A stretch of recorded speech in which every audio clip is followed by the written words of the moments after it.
Hello, and welcome to Tales to Take You to Christmas by Sarah Tipper. Today I'm going to read you a story called Follow That Star Tonight, about a musician called Terry, who hopes to be lucky in love at Christmas time. It was the 1st of December, and Terry had been given his shift rota for Christmas and New Year. He had a generous number of days off this season. Holidays burdened Terry. He liked to be busy. He was a man of many projects. He began each one by romanticising the importance of it to the world of music. He didn't expect to be recognised in his lifetime. The greats never were. But he had firm to the belief that one day he would create something brilliant, and he was going to keep going until he did. Nothing would or could dissuade him from this path. And he'd had a sniff at the big time once, 3 decades ago, when his folk rock band Hedgerow Rustlers had a minor hit with a song he'd penned called Queen of the May All Summer. It had been about a romance between a high-born lady and a low-born boy, which ended ambiguously, with the listener being unsure if the couple were still together or not the next summer. Terry claimed that this was a modern-day version of Lady Chatterley's Lover, but, in truth, he'd never actually read the book. He had had the plot explained to him by a woman drunk on elderflower wine outside a tent in Daventry, and he thought this was the next best thing. The song's ambiguity was also the songwriter's. Terry was a dab hand at ambiguous relationships when he wrote it. Throughout the late 60s, it had been a strategy he used to maximise variety and to prevent things getting heavy. Heavy had been to be avoided, unless it was a chunky amp or a keg of beer. His band, the Hedgerow Rustlers, had been named after a mishearing of Led Zeppelin's Stairway to Heaven, and he was still in touch with one fellow rustler, the bass player Jimbo. Jimbo had done very well for himself. He ran the local newsagents.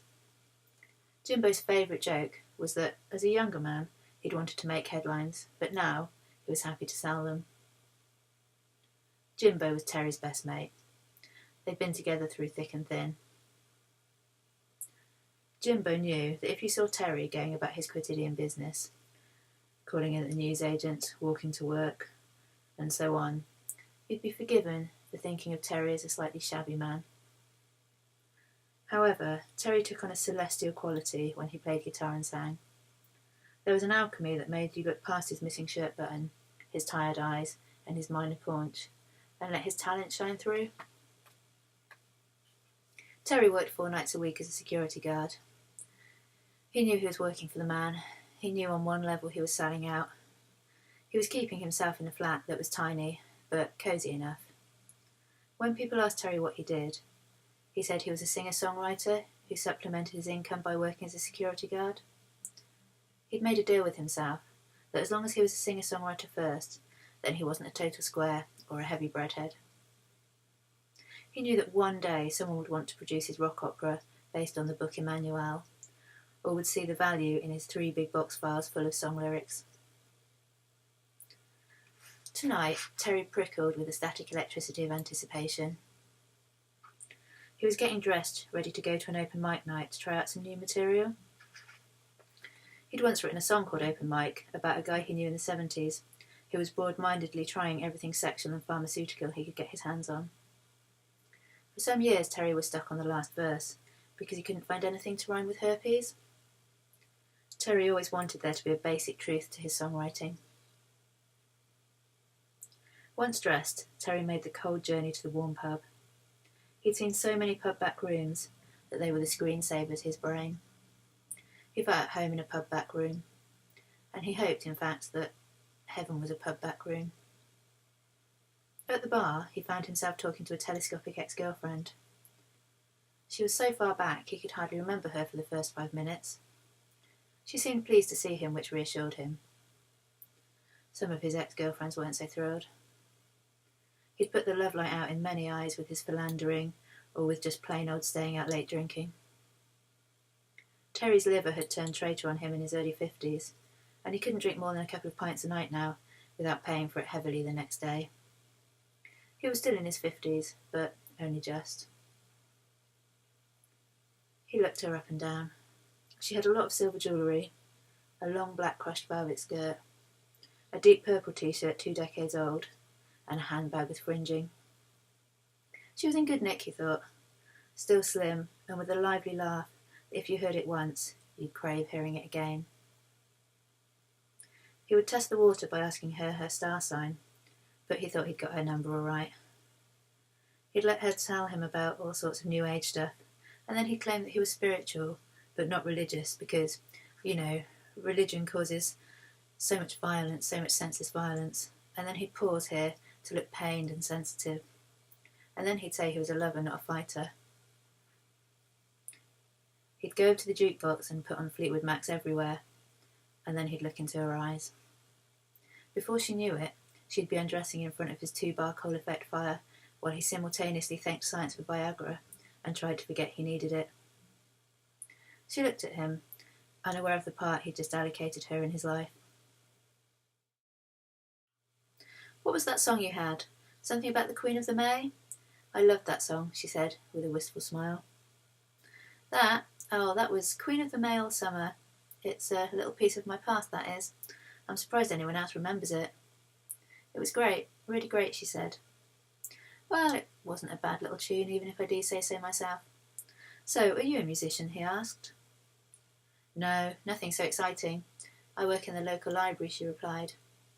"Ah, I could tell you were connected with the arts in some way."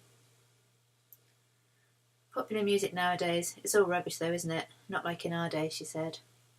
Terry smiled. He could talk on this topic for some considerable time. "Yeah, this dominance of warmed-up versions of other people's music needs to be ended. We need good original songwriting again." "Do you think you could rewrite Queen of the May all summer as a winter song?" she asked. Queen of the Snow, Queen of the Light, Queen of the Holly, Queen until January, Queen until Spring. Do you know what? For you, I'd try it.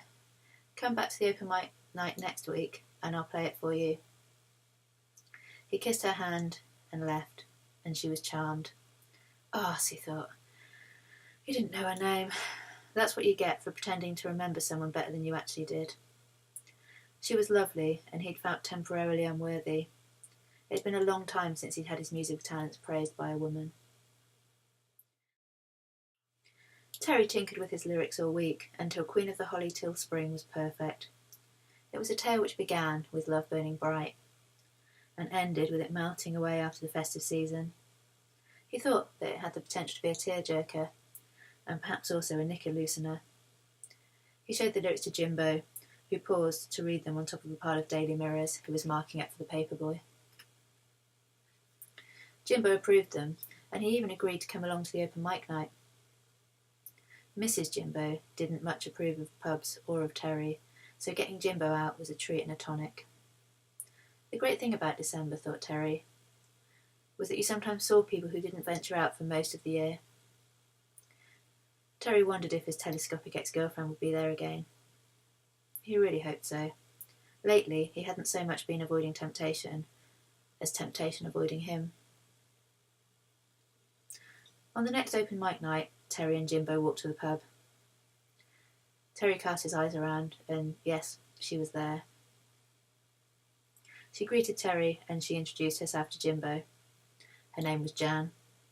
Terry vowed to never forget it again. After he'd sung Queen of the Holly Till Spring, Jan suggested using it in a campaign to get something other than X Factor to be Christmas #1. "I could be your press office if you like," she said. Something about the way she touched his arm and said press went straight to Terry's trousers. He said he'd think about it and see her next week at the next open mic night. She said she always came along. The pub wasn't yet decorated for Christmas, but there were 2 cardboard boxes labelled Xmas decks on a table in the corner. The next open mic night would be halfway through December, and there would be even less daylight. Terry thought daylight was overrated. He operated best in the dark. He partly cursed himself for not asking her out earlier. The next morning in the paper shop, Terry asked Jimbo what he thought of Jan. Jimbo, having been married for 3 decades, was hors de combat, but he still had an eye for the ladies. "I like her," said Jimbo. "She's like a living embodiment of the chick who used to dance a lot in Thin Lizzie's The Boys Are Back in Town." "She is, isn't she? Maybe someone should write a song for her." Whoa, slow down, Romeo, said Jimbo. She said some very nice things about my music and about our music back in the Rustler days. Don't you miss it, Jimbo? Jimbo sighed. Terry asked him this about once a fortnight. There was never going to be a getting the band back together moment. Terry needed to let this go. Although, part of Jimbo envied Terry his dogged determination. Oh, Terry, the trouble is you've created a scrapbook in your head of all the good bits, and you've forgotten the bad bits, said Jimbo. You've forgotten the nights we didn't get paid. You've forgotten the nights we missed the last bus and slept rough. Or the nights we thought we were on a promise, and then a chick's bruiser of a boyfriend turned up. I suppose, said Terry. Anyway, Jan thinks I should have a go at the Christmas #1. Does she now? Well, she's as dozily stuck in the 70s as you are then. It's big business nowadays. Look at the front of all these. Jimbo's hand swept the shelves of newspapers and magazines he stocked. Terry bid Jimbo farewell and walked home in the chill December air, wondering if he deserved to be Christmas #1. He was better than Bob the Builder and that X Factor crowd. The fact that people said X Factor for Christmas #1 without being able to remember the individual artists was very telling in terms of their interchangeability. And what about good old John Otway, who tried to get the Christmas #1 spot every year and who never succeeded? It didn't stop him trying again next year. Wasn't it John Otway's turn, perhaps? Terry thought he could record his single in his friend's home studio if he wanted to give it a go. And then he decided that he'd probably left it too late for this year. But he'd tell Jan maybe he'd have a go next year. The thought of having the company of Jan this time next year pulled him up short. This was ill at ease with his love them and leave them ethos. He shivered and wondered, was it time to settle down? He was 59. Every year previously he'd resisted monogamy, thinking that he might be missing chances. Maybe he was missing the chance of trying monogamy. Jan wasn't there when he got to the pub's open mic night. That's that then, Terry thought. He'd been going to ask her if she wanted to have a drink with him on a night other than open mic night. He wasn't planning on playing anything tonight, and he'd hoped that he and Jan would just sit there and talk. The pub looked wonderful, full of foil garlands and full of glitter. The next morning, Terry told Jimbo about the lack of Jan. Jimbo had instead been expecting to hear a tale of seduction. His advice was to go to the library where she worked. Terry couldn't find his library card, so Jimbo lent him his and told him to borrow any book he wanted on the condition that he took it back again. When Terry got there, Jan was alone on the issues desk. He strolled up to the wooden counter. I'm looking for something you might have in stock. It's called Would You Like to Have a Drink With Me by Terry Ashurst. She looked delighted. I think you're in luck. We do have that available. Is tomorrow night okay? Yeah, great. With the arrangements made, Terry strolled back to the paper shop and returned Jimbo's library card. You look pleased with yourself. Not going to be lonely this Christmas after all? It certainly looks that way, said Terry. Let's hope I get to show her my little donkey.